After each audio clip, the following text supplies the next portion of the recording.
She was sitting in the back bedroom of her own house when they told her she had 30 days to leave.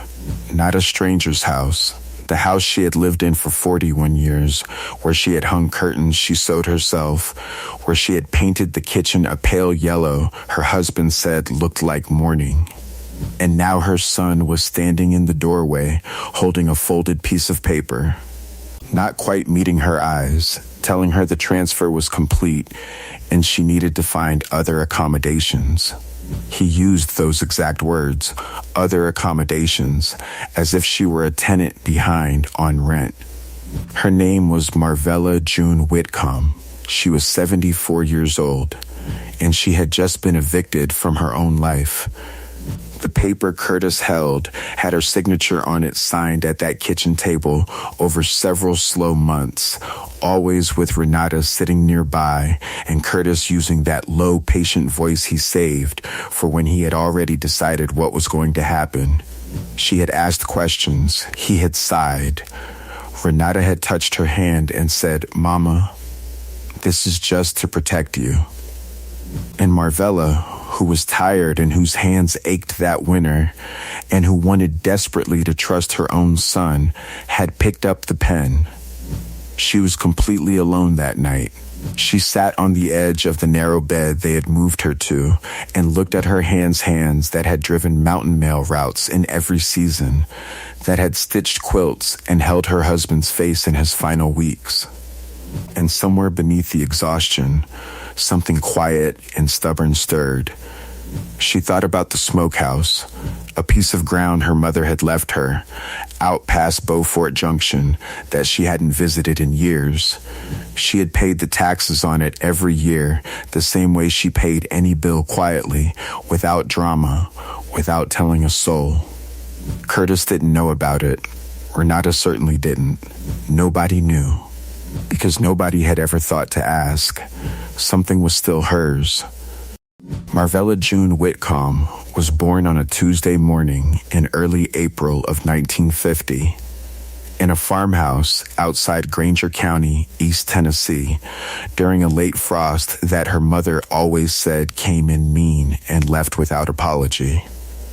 She was the second of 4 children born to Doris and Raymond Prater, a quiet, careful couple who farmed a modest piece of land, kept a few chickens, and treated honesty the way other families treated religion. You didn't negotiate with it. You didn't explain it away.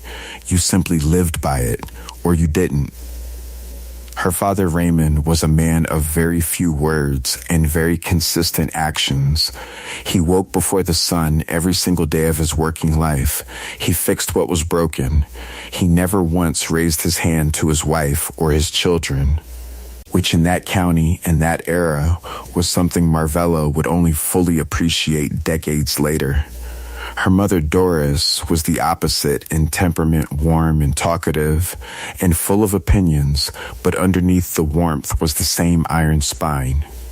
Doris Prater was the kind of woman who brought food to a neighbor's funeral and then went home and finished her own work without needing anyone to notice. Marvella was her mother's daughter in every way that counted. She grew up walking barefoot on red clay dirt. She grew up knowing the names of wildflowers and the difference between clouds that meant rain and clouds that were just passing through. She grew up in a house where the windows were always open in summer and the quilts were heavy in winter, and supper was on the table at 6 o'clock without exception. It was not a wealthy life, but it was a life where everything that was said was meant, and everything that was promised was kept, and Marvella absorbed that down to her bones. She was not a dramatic child. She was not the loudest one in any room, but she was the one you went to when something needed doing, the steady one, the sensible one, the one who showed up. Her younger sister called her an old soul before either of them was old enough to understand what that meant.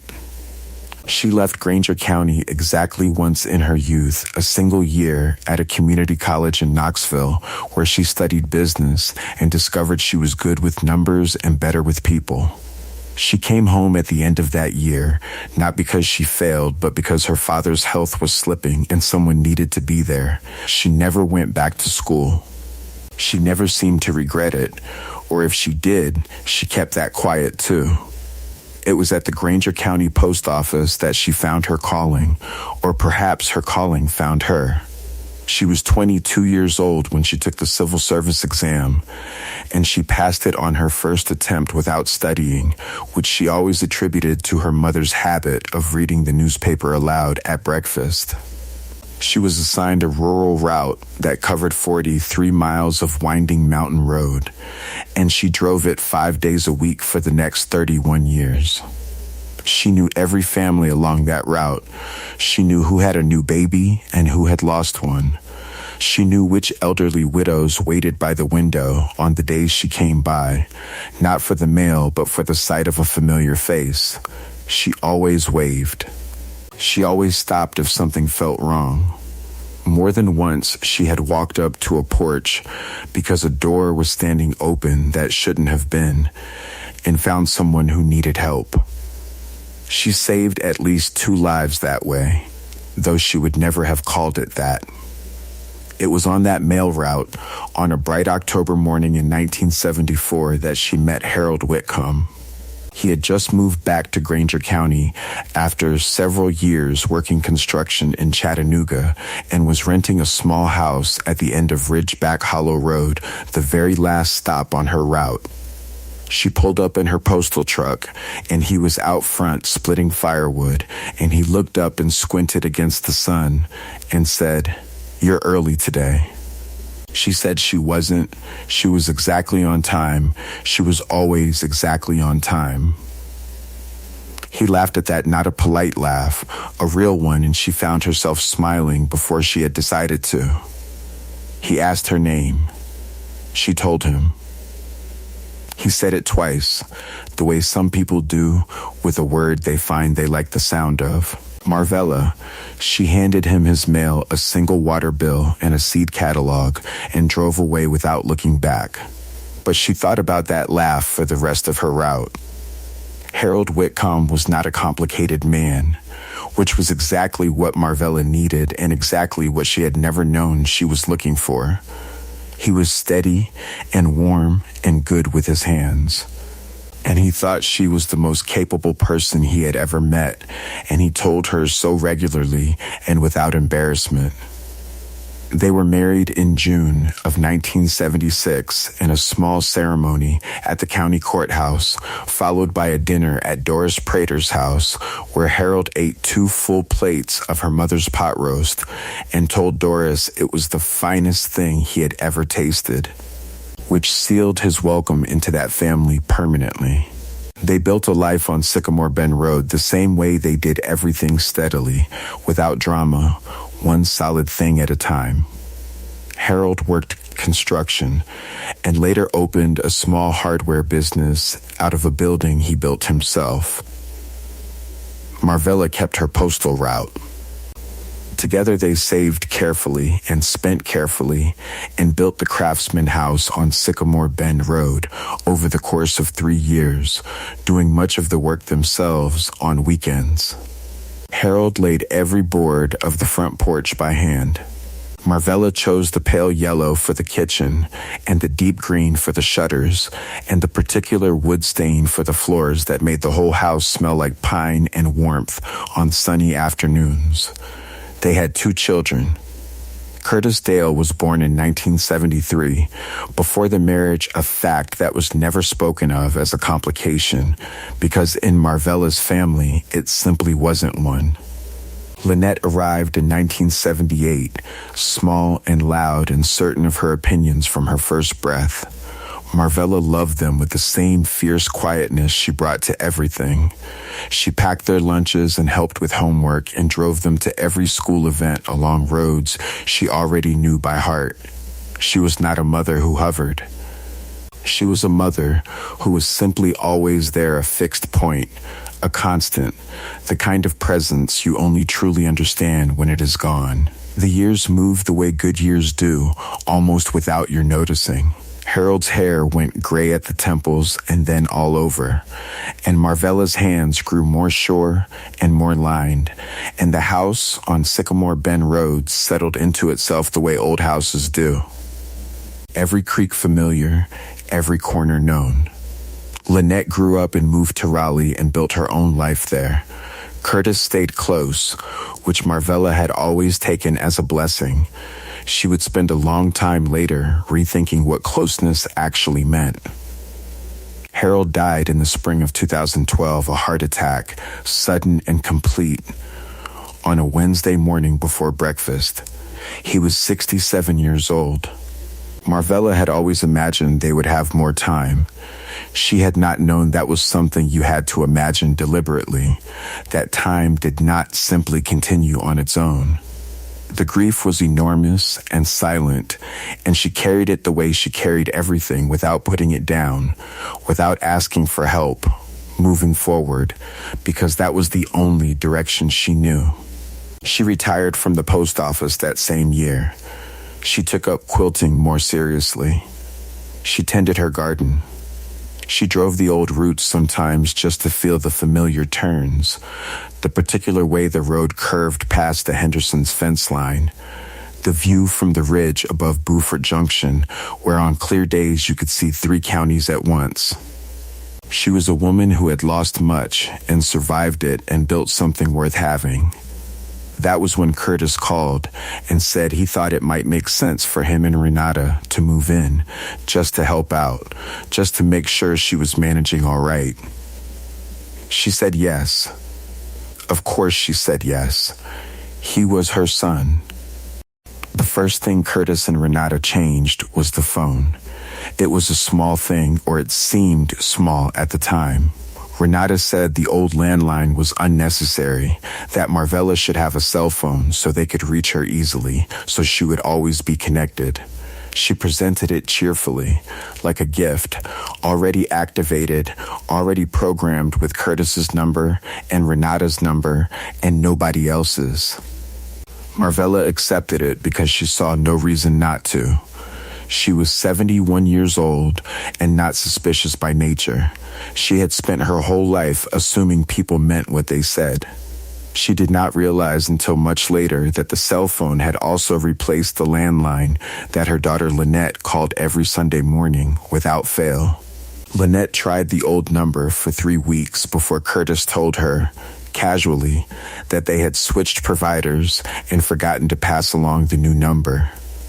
By then, the pattern was already forming the gentle, persistent rearranging of Marvella's world, one small thing at a time. Each change reasonable on its own. Each change making the next one easier. This is how it works when someone decides to take what belongs to another person. They do not arrive with a crowbar. They arrive with concern and patience and a very long plan. Renata began handling the mail. She said it was to help Marvella stay organized. She set up a small basket on the kitchen counter and explained that she would sort things and flag anything important, because there was so much junk these days and it was overwhelming for anyone to manage alone. Marvella thought this was perhaps true and perhaps kind and said nothing. What she did not know was that Renata had also submitted a mail forwarding request to the post office, not a full redirect, but a selective one, routing certain financial correspondence to a P.O. box in Curtis's name. Marvella had worked at that post office for 31 years. She had known every regulation in that building by heart, and the thing that was used against her was the one system she had trusted completely.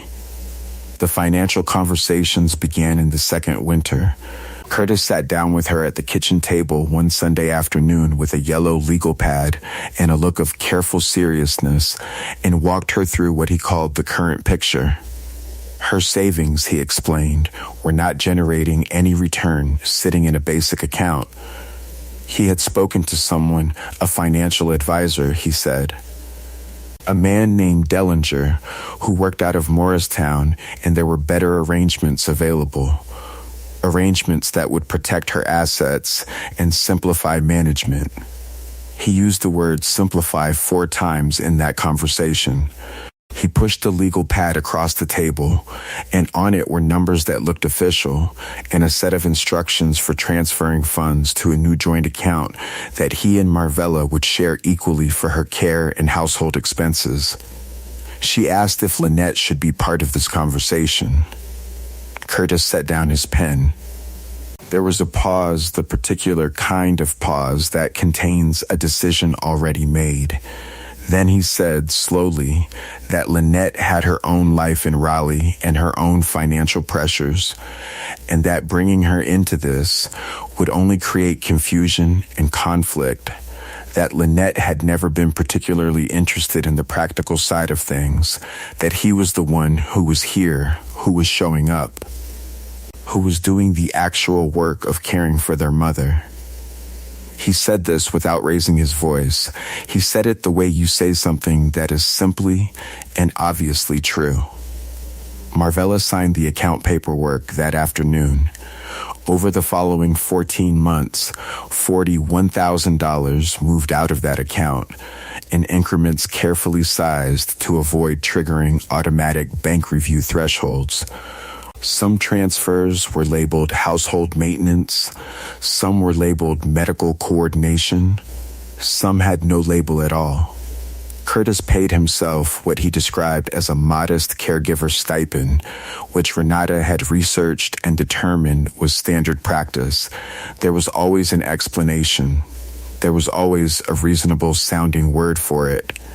Meanwhile, Marvella's world grew smaller.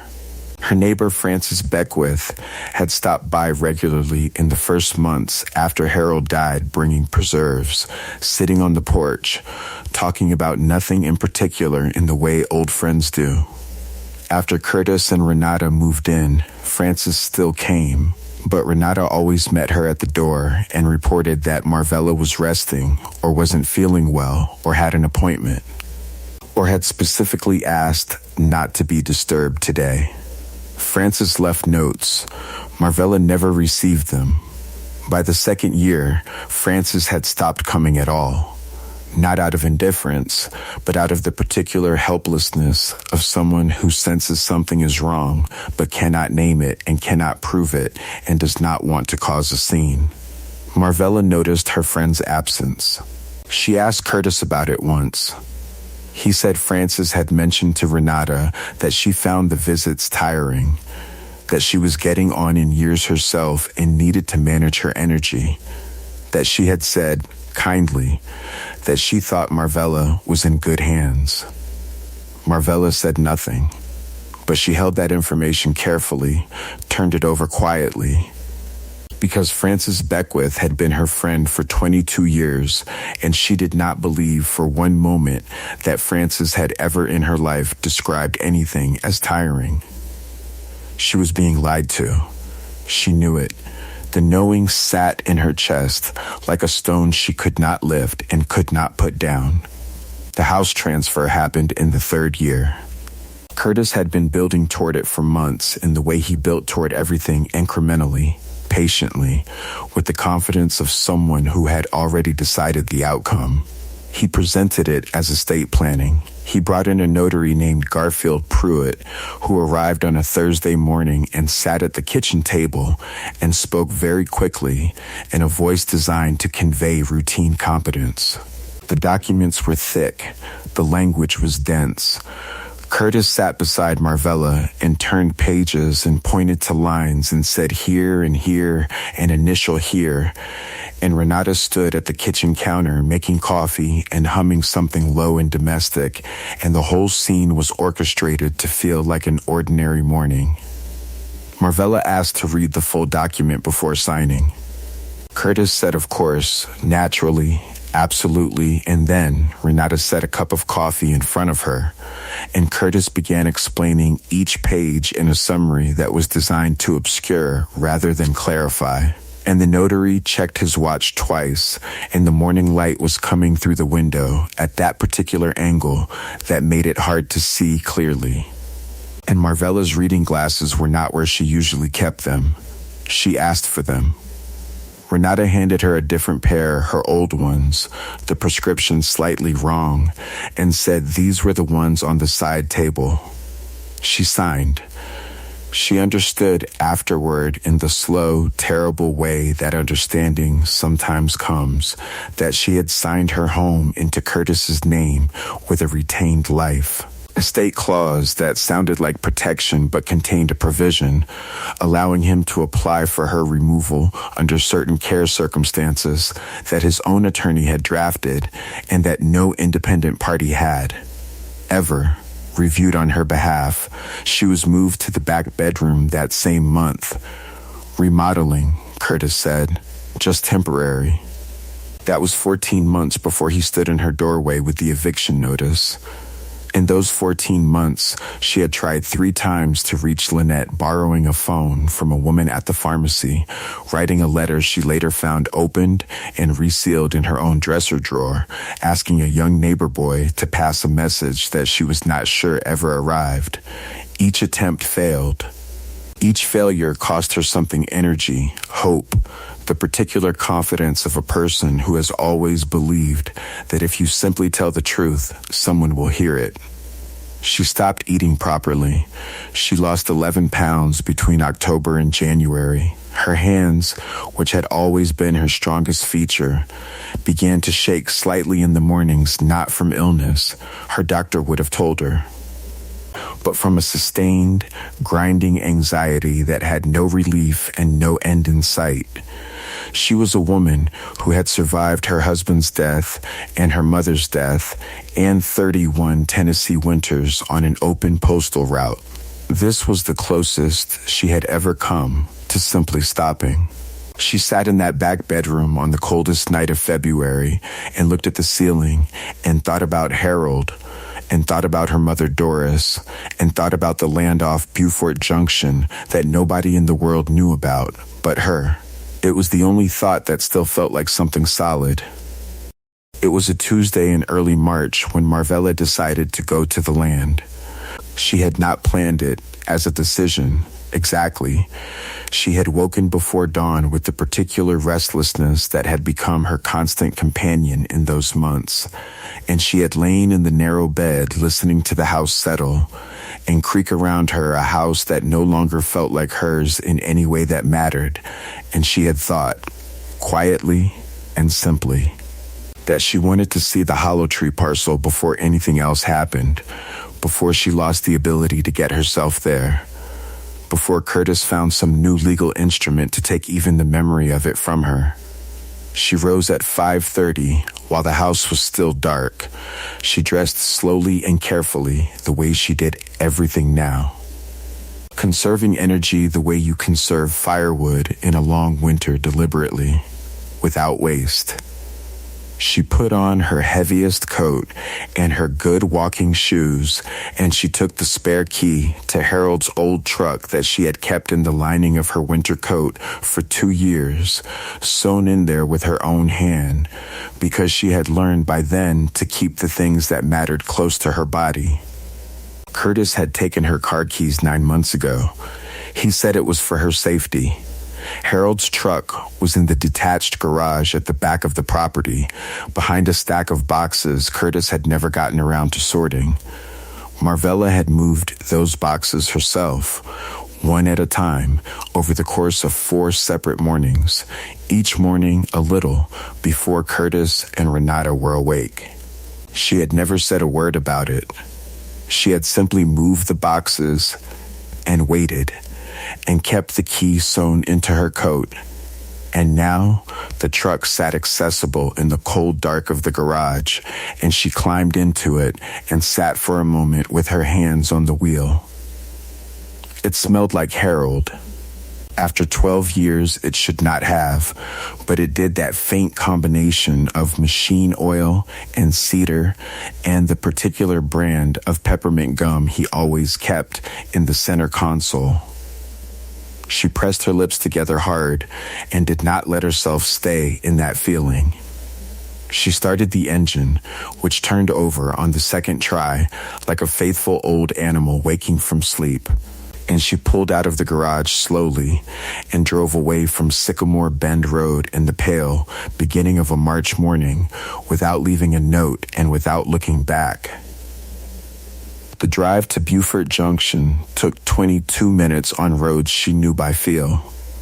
The Hollow Tree parcel sat at the end of a gravel lane off County Road 7, marked by nothing more than a rusted metal post that had once held a gate and a stand of old sycamore trees so large their roots had lifted and buckled the gravel at the entrance. Marvella parked the truck where the lane widened slightly and sat for a moment looking through the windshield at the land. It was 6 acres of mixed hardwood and old field grass, sloped gently toward a dry creek bed that ran with water in spring. The trees were bare in early March, but enormous old growth, unhurried, indifferent to human schedules and human troubles. She got out, and the cold hit her immediately. The wind came from the north and cut through her coat with a particular sharpness, and the ground under her feet was half frozen. The grass stiff and pale, and crackling softly with each step. She could smell the creek bed even though it was dry, that mineral, iron-edged smell of wet stone and cold earth that East Tennessee creek beds carry even in winter. A smell she had known since childhood.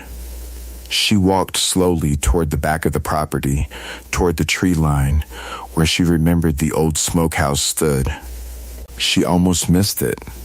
In her memory, it had been a substantial structure, but memory does what memory does. It enlarges what we love and what we fear.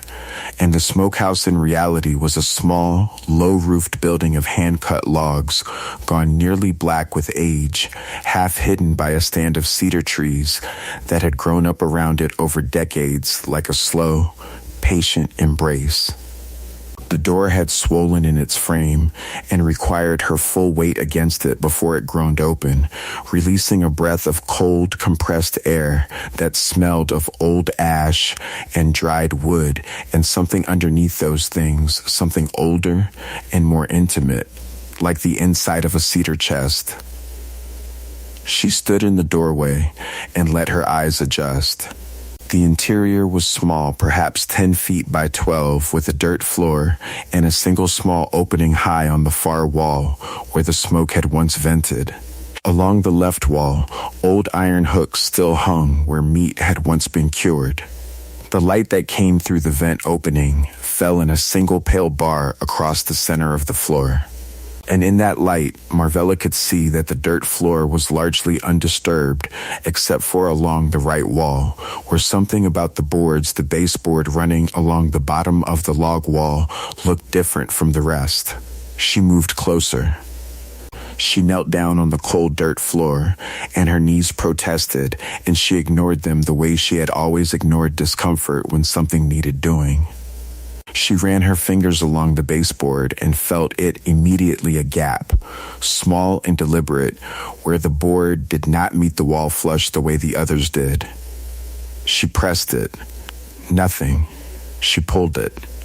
It moved not much, perhaps 2 inches outward, but enough to reveal that behind it, the log wall itself had a narrow recess, perhaps 8 inches deep and 12 inches wide, running the length of that single board. Her heart was beating very fast. She reached in with both hands, and her fingers touched wood-smooth, sealed wood. Not a log, but a box. A cedar lockbox, the kind her mother's generation kept for documents and small valuables, the kind you bought at a hardware store in the 1950s and expected to last a lifetime. She worked it forward carefully, her fingers finding the edges, and when she finally drew it out into the dim light of that smokehouse, she sat back on her heels and simply held it in her lap for a long moment. It was heavier than she expected.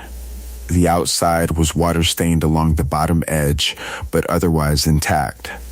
The brass latch had turned green with age, but the lock mechanism still sat in place, and when Marvella pressed the release with her thumb not locked, she realized, never locked it open, with a soft, clean click that sounded enormous in the silence of that small space. Her hands were trembling.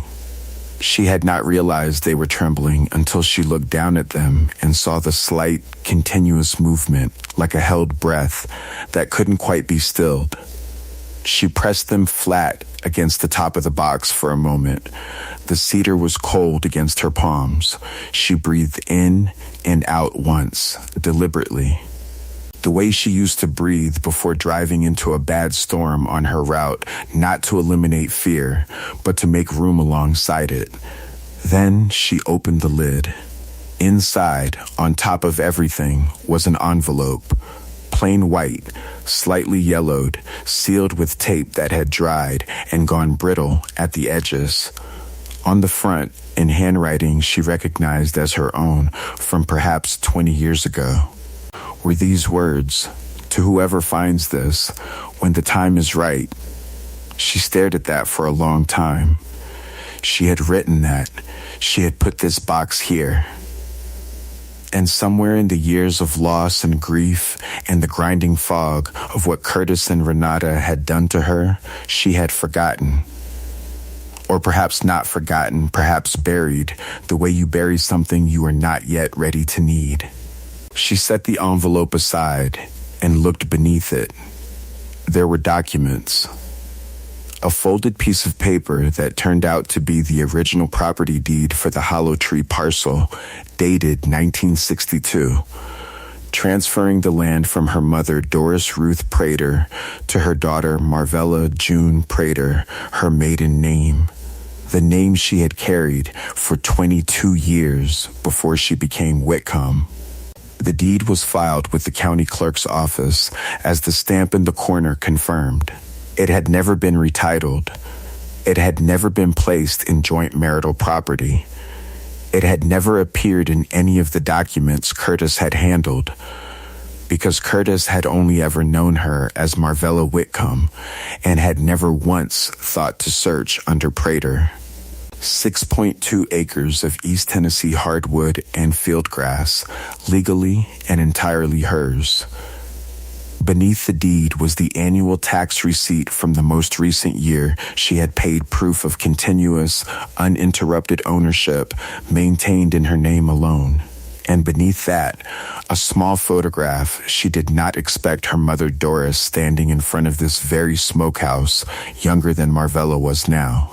Squinting into the summer sun with one hand raised against the light and the other resting on the doorframe, smiling the particular smile of a woman who knows exactly what she owns.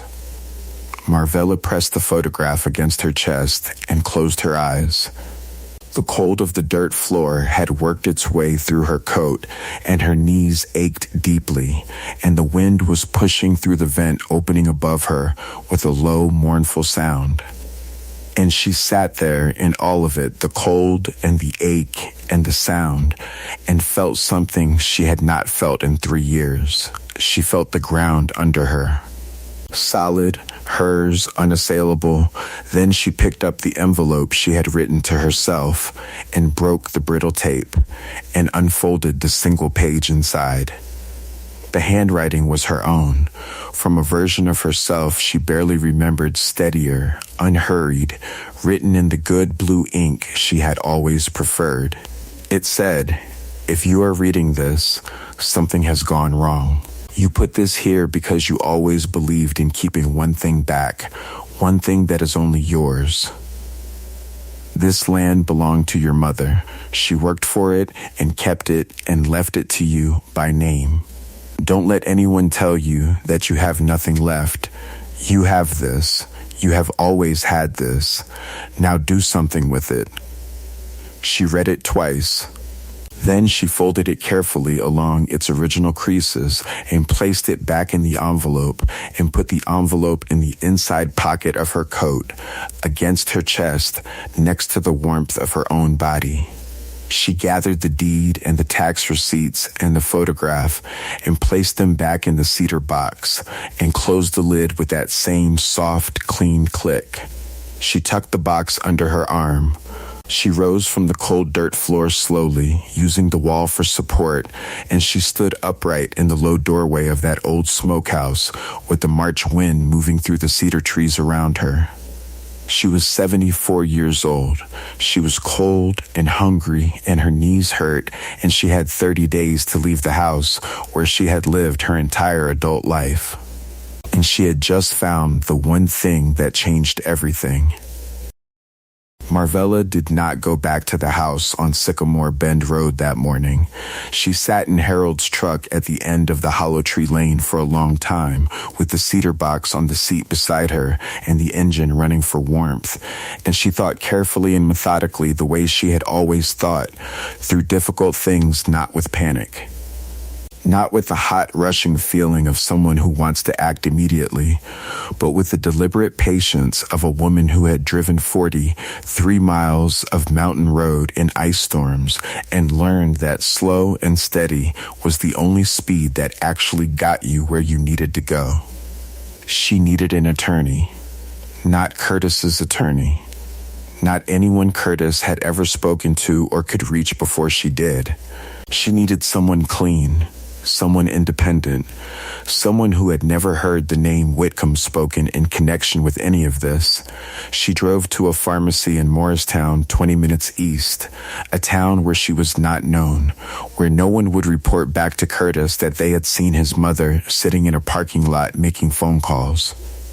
She borrowed the pharmacist's phone directory, which the young woman behind the counter produced with only mild curiosity, and she found the name of an elder law attorney whose office was listed in Morristown rather than Granger County. A woman, Patricia Odom, attorney at law. The listing was small and plain, which Marvella took as a good sign. People who needed large advertisements, in her experience, were people who needed to compensate for something. She called from the payphone outside the pharmacy, feeding it quarters she had kept in her coat pocket for 2 years against exactly this kind of need. The phone rang 4 times, and then a woman's voice answered direct, unhurried, neither warm nor cold, and Marvella said, "My name is Marvella Prater Whitcomb, and I believe I have been the victim of financial elder abuse by my own son, and I have documentation, and I need to speak with someone today if that is at all possible." There was a brief pause. Patricia Odom said, "Can you be here by 11? Marvella looked at her watch. It was 8:47. She said, "I can be there by 10:30. The meeting lasted 2.5 hours. Marvella sat across from Patricia Odom in a small, book-lined office that smelled of old paper and coffee and the particular dusty warmth of a room where serious work gets done, and she laid out everything: the account transfers, the mail interception, the house signing, the isolation from Lynette, the eviction notice in the same careful sequence she had kept it in her own mind, which turned out to be precisely the sequence an attorney needed to hear it in. She placed the cedar box on the desk between them and opened it and laid out the deed and the tax receipts and the photograph of her mother and the letters she had written to herself. And Patricia Odom looked at each document with the focused stillness of someone who understands immediately what she is looking at. When Marvella finished, Patricia Odom set down the last document and folded her hands on the desk and said, "Mrs. Whitcomb, the Hollow Tree parcel was never part of any marital estate, was never included in any joint documentation, and appears nowhere in anything your son has handled. It is yours, completely and without contest." She paused. "And the deed being in your maiden name is not a complication. It is, under these circumstances, a protection." Marvella nodded slowly. She had known this, but there is a particular relief in hearing the thing you know confirmed by someone with the authority to confirm it.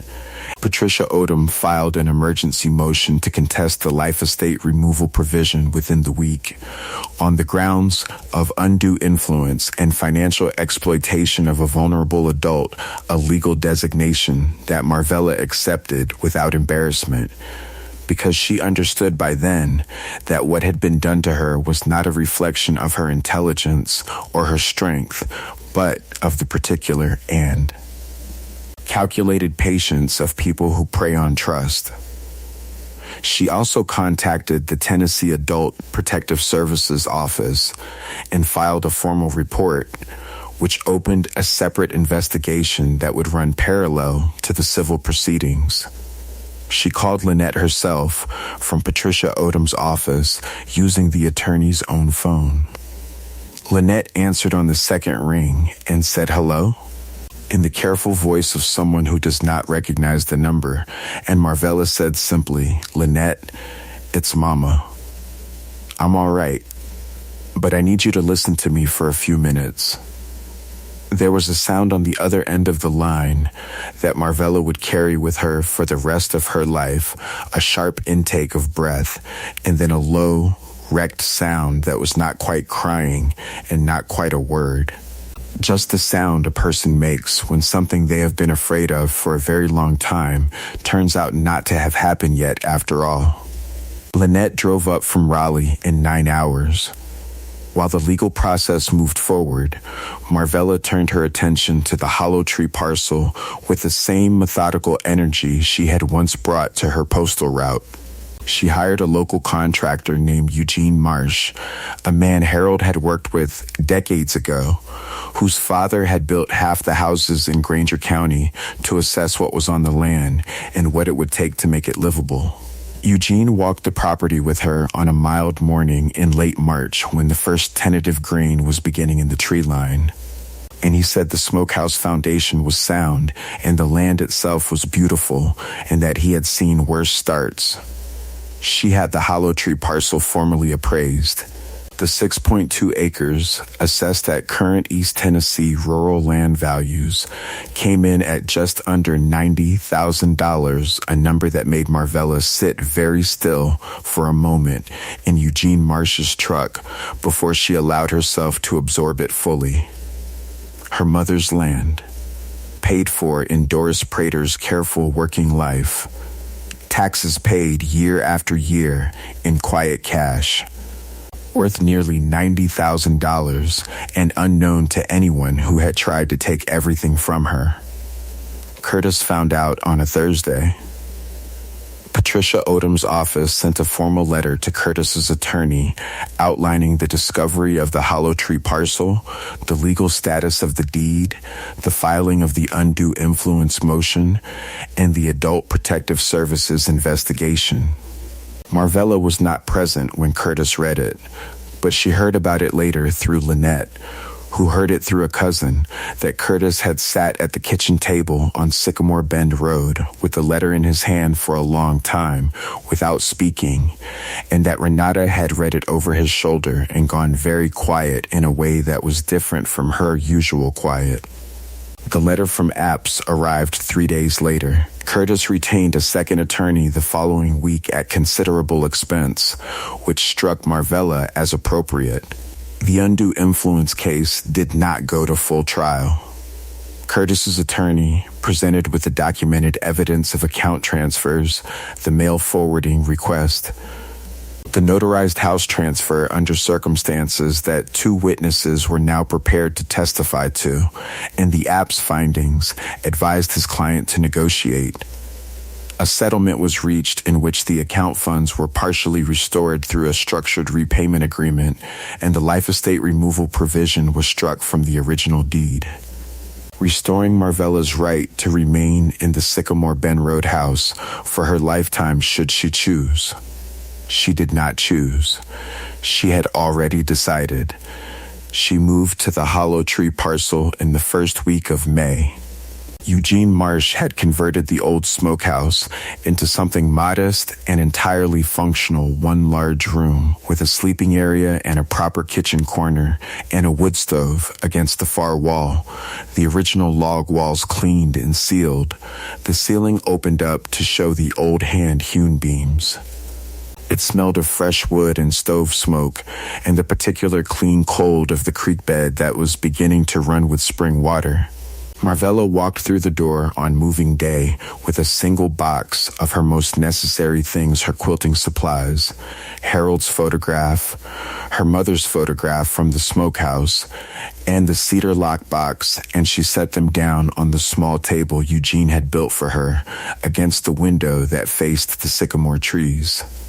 She stood at that window for a long time. The trees were in full early leaf, that particular pale and luminous green that East Tennessee produces in May before the heat deepens the color, and the light came through them in shifting, dappled patterns that moved across the floor at her feet. The creek was audible from where she stood, a low, steady sound, water moving over stone, indifferent and continuous and deeply peaceful. A cardinal landed on the nearest sycamore branch and regarded her briefly with one bright eye before deciding she was not a threat and going about its business. She put the kettle on. Lynette came every other weekend, and they sat on the small porch Eugene had added along the south side of the building and drank coffee and talked about everything and nothing in the easy, restored way of people who have been separated and found each other again. Frances Beckwith drove out once, and they sat together for 3 hours, and Frances never once said she found the visit tiring, and they both understood without saying so what that meant. Marvella planted a kitchen garden along the sunny eastern edge of the clearing tomatoes and pole beans and the same variety of marigold her mother had always grown along the borders because Doris Prater had believed marigolds kept the bad things away. She did not know if that was true, but she planted them anyway, pressing each seed into the dark soil with her own hands, and they came up. On a quiet morning in late September, Marvella June Whitcomb sat on her porch with a cup of coffee and watched the sycamore trees turn. It happens gradually in East Tennessee, the green deepening first, then softening at the edges, then the first pale gold appearing at the tips of the highest branches where the season arrives before it reaches the ground. She had watched this particular transition her whole life on these particular hills, and it had never once looked the same twice. She wrapped both hands around her mug and felt the warmth of it against her palms, those lined, capable hands, and she listened to the creek running below the tree line and the occasional movement of wind through the upper branches and the distant call of a bird she had known the name of since childhood. This was her ordinary morning. It was entirely her own. She thought sometimes about the woman she had been in that back bedroom on Sycamore Bend Road, sitting on the edge of a narrow bed in a house that had been drained of its smell and its warmth and its particular sense of being hers. That woman had been afraid in a way she had never been afraid before, not in 31 winters on a mountain mail route. Not in the long, quiet aftermath of Harold's death. It was the fear of someone who has had the ground removed from beneath them so gradually and so deliberately that by the time they understand what has happened, they are already falling. What saved her was not luck. It was a habit. The habit of keeping one thing back. The habit of paying a tax bill in cash every year without explaining it to anyone. The habit of a woman raised by Doris Prater, who believed that a person should always have something that is only theirs, not out of secrecy, not out of distrust, but out of the simple and hard-won understanding that the world is uncertain and you cannot give everything away and expect to have something left when you need it. The cedar box had not been a plan. It had been an instinct. And the letter she had written to herself had not been clever. It had simply been honest the way she had always tried to be honest, with others and with herself, even when honesty was the harder thing. She thought about her mother Doris, standing in front of that smokehouse door in the old photograph, one hand raised against the summer light, smiling. She thought about what it meant that her mother's land, held in her mother's careful name and then passed to her in her own maiden name, had been the thing that Curtis could not reach. All those years of quiet, deliberate living, the paid taxes, the kept records, the instinct to preserve had accumulated into something that outlasted everything that had been done to diminish her. The marigolds along the garden border were still bright in the September light, orange and gold against the dark soil, doing exactly what her mother always said they would do. There are stories we tell ourselves about what it means to be old, that the best is behind you, that the people who should protect you will. That love is always what it presents itself as. Marvella's story does not argue with the pain of discovering those things are not always true.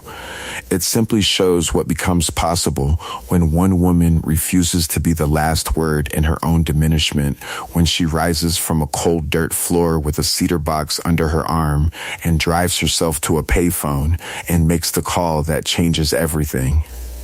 She did not do it dramatically. She did it the way she had always done everything, steadily, without fanfare, because it needed doing, and she was the one who was there.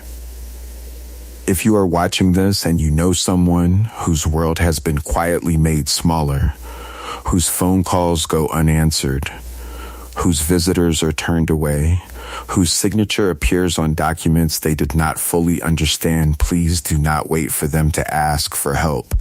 They may have been told, in the patient and reasonable voice of someone with a very long plan, that asking is a burden. It is not. Showing up is not a burden. It is the only thing that actually matters. And if you are the one sitting in the narrow room, listening to a house that no longer feels like yours, know this: the thing you kept back, the thing they never found, the thing that is still and only yours, it may be closer than you think. If this story touched your heart, share it with someone who needs to hear it today. And subscribe, because every week we bring you stories that remind us that even in the darkest moments, something extraordinary may still be waiting.